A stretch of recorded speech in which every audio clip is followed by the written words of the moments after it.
Entonces, ahora que aprendieron lo que implica el costo de la oportunidad, es decir, el costo de recibir un tratamiento y los beneficios que esto podría tener, veamos acerca del tema de evaluaciones económicas en salud. Como ustedes sabrán, la economía es el estudio de cómo usar óptimamente los recursos que son limitados para poder obtener la mayor cantidad de beneficios, ¿sí? Y cuando esto se aplica a la salud, la disciplina se llama la economía de la salud, y lo que hace es aplicar las herramientas, técnicas y los principios de la economía a el campo de la salud.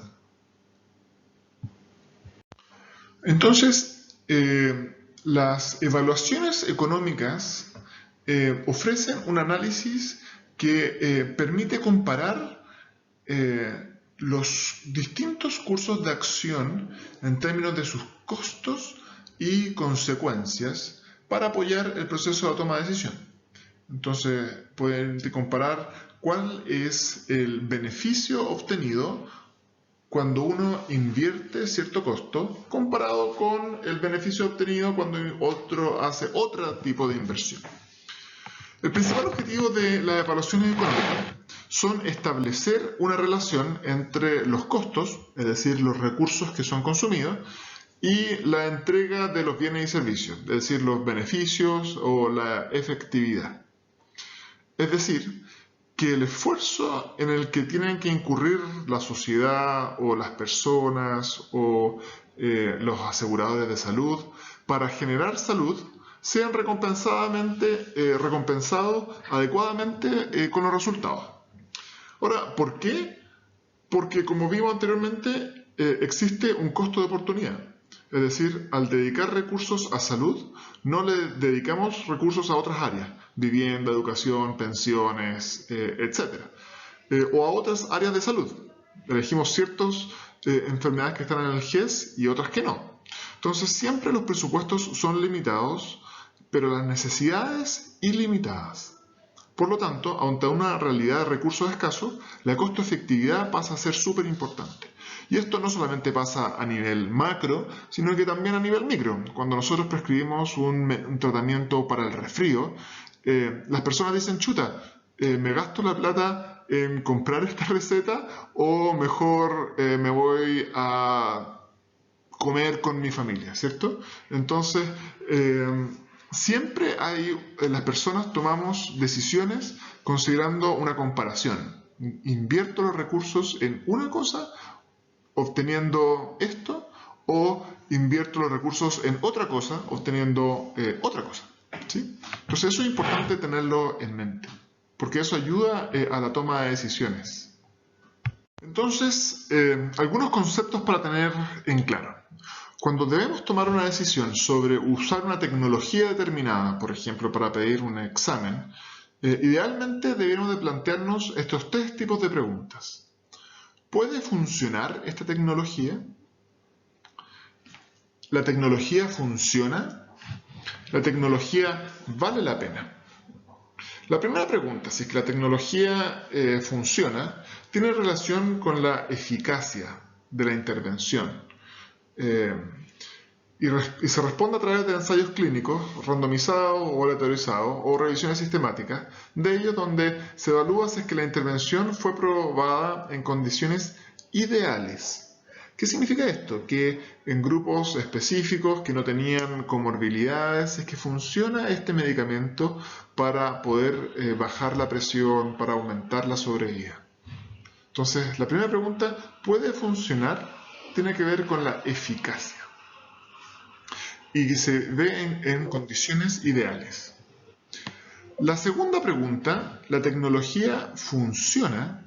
Tiene que ver con la vida real. Entonces, esta se responde con lo que se llaman estudios aleatorizados, pero de tipo pragmático. Se caracterizan por seleccionar intervenciones que son clínicamente relevantes de comparar, como por ejemplo un tratamiento para controlar la presión, pero en verdad nadie le va a dar placebo a un paciente, ¿cierto? Entonces la comparación relevante es este tratamiento mejor que este otro, porque en verdad nadie le va a dar placebo a alguien para controlar la presión. Por lo tanto, el tipo de estudio es un poquitito distinto y hace preguntas que son clínicamente relevantes. Y lo otro es que incorpora un grupo heterogéneo de pacientes similar al de la práctica habitual. Por ejemplo, cuando evaluamos la eficacia de un tratamiento, queremos una muestra bien homogénea, ojalá que no tenga comorbilidades. Pero cuando se evalúa la efectividad de un tratamiento, es decir, cómo funciona ese tratamiento en la vida real, queremos un grupo de pacientes que sea lo más común a la vida real, lo más representante de la vida real, para saber si es que funciona en la vida real, valga la redundancia. Y los resultados que obtenemos de este tipo de estudios se acercan más a lo que sucedería en un mundo real. Puede ser que un medicamento sea súper bueno comparado contra placebo para bajar la presión, pero cuando lo comparamos en un grupo de pacientes que tienen comorbilidades, ese tratamiento no funciona. ¿Por qué? Porque tiene interacciones con otros medicamentos y ese tratamiento termina no funcionando. Entonces, la eficacia, es decir, la capacidad de un medicamento de tener una respuesta en una condición ideal, no necesariamente se traduce en efectividad. Y por último, está el concepto de eficiencia. Este concepto tiene que ver con obtener resultados con el menor número de recursos invertidos. Entonces, esto no se relaciona necesariamente con la efectividad ni la eficacia, sino que introduce el concepto de el uso de recursos. Y los tratamientos eficientes responden a la pregunta de ¿esta tecnología vale la pena? ¿Vale la pena invertir en este tratamiento o en este otro? Porque tiene que ver con el uso de recursos que tiene. Entonces, una tecnología o un tratamiento más eficiente es el que obtiene mejores resultados con el menor número de recursos, con el menor gasto de recursos. Entonces, es importante tener claro estos tres conceptos, el de eficacia, efectividad y eficiencia, porque a veces se confunden y son muy relevantes para la toma de decisiones. Entonces, como vimos en la definición de evaluaciones económicas, siempre las evaluaciones económicas comparan efectos, los efectos de una intervención A con los efectos de una intervención B. Pero a la vez comparan los costos, es decir, los efectos que se obtienen con la intervención A habiendo gastado esta cantidad y los efectos que se obtienen con la intervención B habiendo gastado esta otra cantidad. Ahora, tienen ustedes que entender que los efectos, los desenlaces, las consecuencias, son el producto final de una intervención y de su alternativa, ¿cierto? Sobre el estado de salud en un periodo determinado de observación. Entonces, los efectos tienen que ver con el tipo de intervención. Y estos beneficios pueden ser medidos en varios términos. Uno, si es que mejoran o no la salud en cuanto a la calidad de vida, ¿no? Entonces hay algún indicador de calidad de vida. Si mejoran o no la salud en términos de aumentar la sobrevida, como por ejemplo años de vida ganado, días de vida ganado, etc. Ahora, no es lo mismo sobrevivir 10 años sanamente que sobrevivir 10 años con el cuerpo hemiparético, por ejemplo, en el caso de un accidente vascular. Entonces, hay otros indicadores que integran otras dimensiones. Entonces, por ejemplo, están los QALYs, que son los años de vida y están ajustados por la calidad de vida. Y están los DALYs, que son los Disability Adjusted Life Years, que son los años de vida ajustados por la discapacidad. Entonces, Lo que les quiero transmitir es que hay varias formas de cuantificar los efectos de una intervención y nosotros hasta el momento hemos conversado acerca de la mejoría o no de una enfermedad, el aumento de la sobrevida, pero ahora en las evaluaciones económicas se incluyen otras consideraciones porque también son efectos de los tratamientos. Entonces, los efectos de las intervenciones dependen de la intervención, pero los costos son medidos en forma independiente del tipo de evaluación económica que se realiza y generalmente se presentan en dinero. Entonces, la determinación de los costos a incluir va a depender de la perspectiva del análisis que se tome. Por lo tanto, cuando un análisis sea realizado desde la perspectiva social, es decir, mirando a grupos de personas, como por ejemplo desde la perspectiva de un Ministerio de Salud, va a considerar los costos y resultados para todos los miembros de la sociedad, los pacientes, las aseguradoras, el Estado, los costos que tiene para los cuidadores, los proveedores, etc. Sin embargo, si la perspectiva por la que se miran los costos es la del paciente o la del seguro, solamente se va a tomar en cuenta los costos y los resultados que afectan a cada grupo específico. Entonces, los costos que puede tener una intervención van a depender de la perspectiva que se tome para mirar los costos. Entonces, ahora, luego de que han entendido el panorama general de las evaluaciones económicas, les vamos a presentar 4 tipos de evaluaciones económicas. La primera es de costo-minimización, la segunda es de costo-beneficio, costo-efectividad y la última de costo-utilidad. El primer tipo de evaluación económica es la que se llama costo-minimización. En este tipo de evaluación económica se usa cuando la eficacia está demostrada en estudios que comparan 2 intervenciones diferentes. Y los efectos que tienen entre ambos tipos de intervenciones tienen igual eficacia.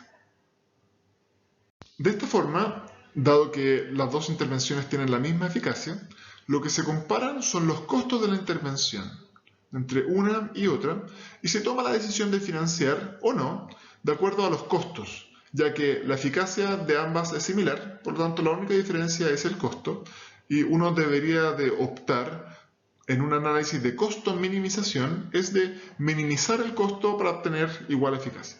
Entonces ese es el primer tipo de análisis económico, es escoger intervenciones que tengan igual eficacia y después comparar los distintos tipos de costos asociados.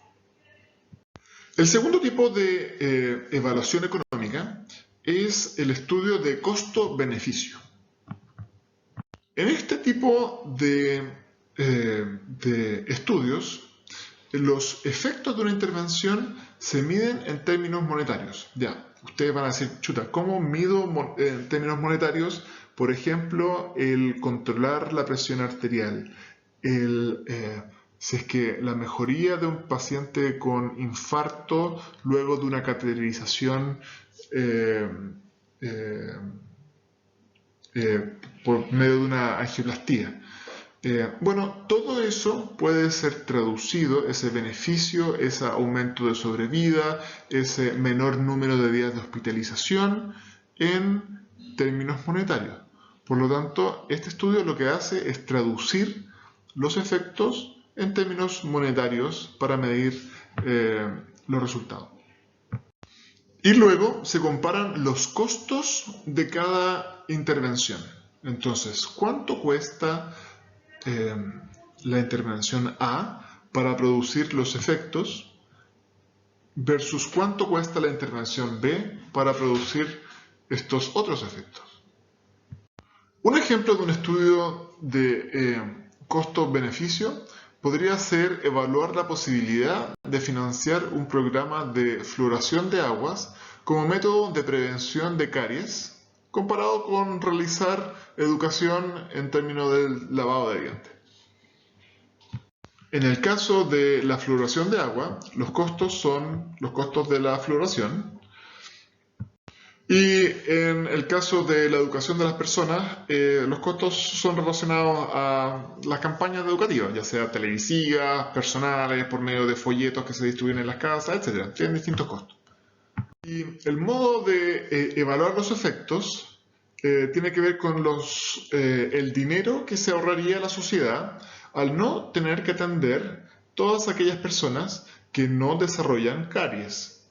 Entonces, en el caso de la fluoración del agua, es por medio de la fluoración de agua o por medio de hacer educación, la campaña educativa. Entonces, si el programa de fluoración mejora el nivel de salud de la población y los beneficios monetarios son mayores que los costos, que también son monetarios, de la educación, el programa es rentable desde todos los puntos de vista.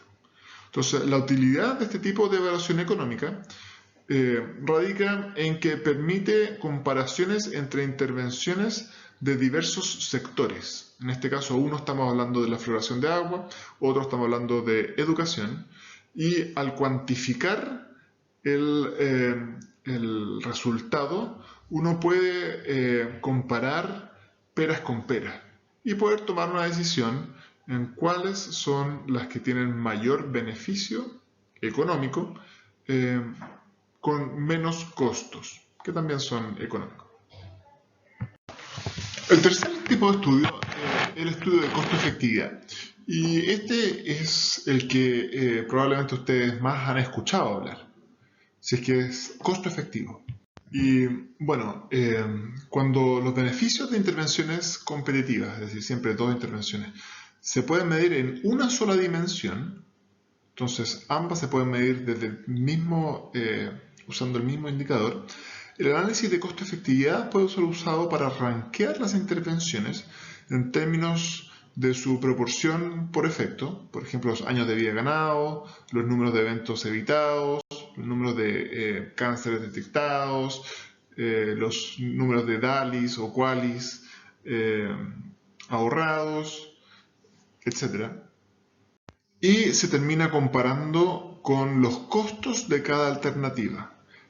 Y los resultados se expresan por el costo por la unidad de efecto de cada alternativa estudiada. Entonces, la diferencia entre un estudio de costo-efectividad y un estudio de costo-beneficio es que el costo-beneficio se mide en términos, el resultado se mide en términos monetarios. En cambio, el costo de efectividad es el costo para obtener alguna unidad que permite comparar los dos tratamientos en la misma unidad. Entonces, por ejemplo, los años de vida ganados. El costo de la intervención A para ganar cierto número de años comparado con el costo de la intervención B para ganar cierto número de años. Finalmente, el último tipo de evaluación económica que les vamos a presentar son las de costo-utilidad.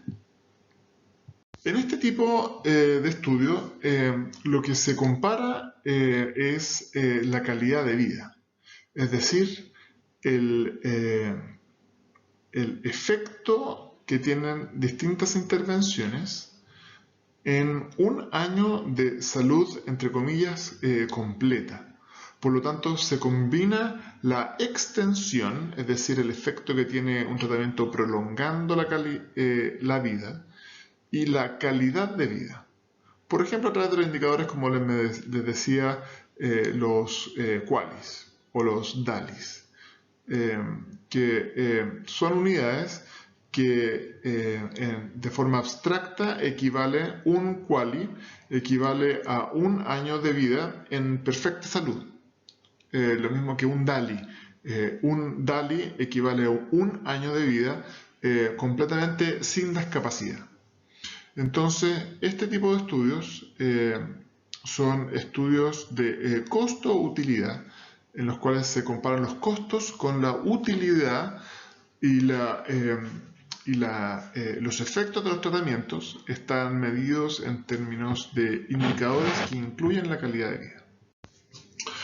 Entonces, existen diferentes formas de medir los qualis también, las cuales se pueden realizar a través de un sistema descriptivo de los estados de salud, acompañado de un set de valoraciones de estado de salud que permite que los pacientes valoren sus preferencias, o se podría realizar sin basarse en las preferencias de los pacientes, sino que utilizando solamente la descripción del estado de salud o el perfil de una persona. Entonces, por ejemplo, si estamos evaluando la costo-utilidad de una intervención para prevenir accidentes laborales, por ejemplo, en los cuales medimos la calidad de vida de los trabajadores, incluyendo los años sin accidentes, por ejemplo. Esto sería un buen estudio para evaluar mediante qualis. Y existen estas dos formas de hacerlo, ¿cierto? Hacer que los pacientes determinen cómo rankear su calidad de vida, o simplemente hacer atribuciones de la calidad de vida de acuerdo al daño que reciben. Y para ustedes que ya evaluaron el tema de las leyes, y dentro de una de las leyes está la ley de discapacidad, en las cuales a las personas se les da pensiones por discapacidad, y hay puntaje de acuerdo al valor que tiene cada uno de los miembros del cuerpo. Por ejemplo, no es lo mismo que un trabajador se accidente y tenga pérdida, una amputación completa de la mano entera. Eso tiene cierto valor comparado con que un trabajador se accidente y tenga una pérdida de un dedo. No es lo mismo el dedo meñique que el dedo índice o que el dedo pulgar, ¿sí? Entonces en este caso, este es como un segundo ejemplo en el cual ya hay una valoración fija de acuerdo al estado de salud de las personas, y no se les pregunta a las personas la importancia que tienen. Uno podría decir, chuta, un panadero usa de manera distinta el dedo índice que una secretaria, ¿cierto? Que la usa para digitar y todo eso. Pero en este caso no se les pregunta la percepción de la utilidad. En cambio, en la otra forma que les decía, existen dos formas de valorar los qualis: una que incluye la percepción de las personas y una que no incluye la percepción de las personas. Entonces, por ejemplo, en el caso de lo que está definido por ley, eso claramente no incluye la percepción de las personas. En cambio, para otro tipo de estudios sí se podría incluir. Entonces, independiente del tipo de evaluación económica, si es que es de costo-minimización, costo-beneficio, costo-efectividad o costo-utilidad, lo importante es conocer la razón incremental de costo-efectividad. Ahora, esta razón da cuenta de la diferencia entre los costos y los beneficios de dos intervenciones. Entonces, si se fijan en la fórmula, C1 y E1 representan los costos y los efectos de un programa nuevo que se está probando, ¿cierto? Y C2 y E2 representan los costos y los efectos del comparador, que generalmente son los programas o las intervenciones actuales. Se compara lo nuevo con lo actual. Y si ustedes se fijan, entonces el numerador están los costos y abajo, el denominador, están los beneficios, los efectos. Entonces, mientras más bajo sea el índice, mayor será la efectividad en relación al costo, ¿cierto? Y mientras más alto sea el índice, mayor costo tendrá la unidad de efectividad. Entonces, ahora, para poder determinar si es que una intervención es costo efectiva, lo que hay que hacer es fijar un umbral de costo efectividad. Es decir, fijar un nivel sobre el cual el sistema, ya sea los sistemas de salud o las personas, están dispuestas a pagar por cada unidad adicional de efecto, medido de acuerdo al tipo de evaluación económica. Entonces, cuando la razón incremental es más baja, hablamos que la intervención es más costo efectiva, independiente si que está medida nuevamente como costo-beneficio, como costo-efectividad o como costo-utilidad. Ahora, en Chile no existe un umbral definido para poder hacer estas evaluaciones y generalmente se ha usado un umbral entre 1 y 3 Productos Internos Brutos per cápita por unidad adicional de efecto. Y lo que hace hacer esto en palabras simples es como que lo que refleja cuánto vale el promedio, vale en promedio de lo que una persona produce, cuánto beneficio tiene en promedio de lo que una persona produce. Ahora, el resultado de la razón incremental se puede graficar en un plano de costo-efectividad, donde en el eje X, es decir, la parte horizontal, está el beneficio y el eje Y está los costos asociados. Entonces vemos que hay unos que producen alto beneficio, los noreste, sureste, y bajo beneficio, noroeste, suroeste, y hay algunos que tienen alto costo, los noroeste y noreste, y los que tienen bajo costo, sureste y suroeste. Ahora, si se asume que la terapia tradicional se encuentra en el origen, es decir, justo en el punto donde nace el eje X y el eje Y, se podrían generar 4 posibles soluciones.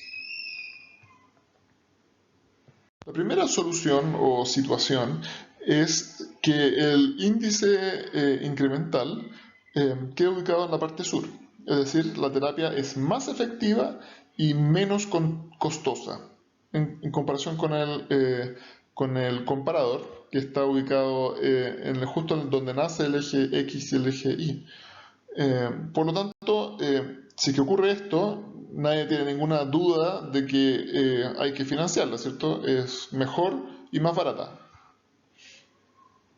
Pero si queda en la ubicación norte, y especialmente en la parte este, sabemos que esta terapia es más efectiva, pero a la vez más costosa.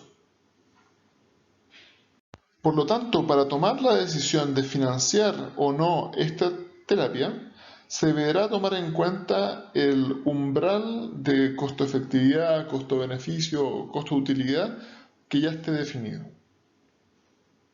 La disposición a pagar fuera de un PIB, por ejemplo, un Producto Interno Bruto, por cada quali, todas aquellas intervenciones que caigan bajo este umbral serán consideradas costo efectivas. Acuérdense que bajo el umbral, porque mientras mayor es el denominador, es decir, la parte de la efectividad, menor va a ser la razón incremental. Otra opción es que esta nueva terapia sea más costosa y menos efectiva. Por lo tanto, nuevamente no va a haber duda en lo que hay que hacer, que es no financiarla, ya que es más cara y tiene menos beneficio. Y la cuarta opción es que la nueva terapia sea menos costosa, pero menos efectiva. Por lo tanto, nuevamente la decisión va a depender si la reducción del efecto es aceptable dada la disminución del costo que se produce al adoptar un nuevo tratamiento. Y nuevamente esto tiene que ver con fijar un umbral para poder determinar si es que la aceptabilidad de la reducción en la efectividad de una intervención en relación al ahorro de los costos. Entonces, en resumen, las evaluaciones económicas siempre comparan los beneficios y los costos de dos intervenciones y la razón incremental que se calcula en relación a esta comparación es la que determinará si se acepta o no, si se adopta o no una nueva intervención.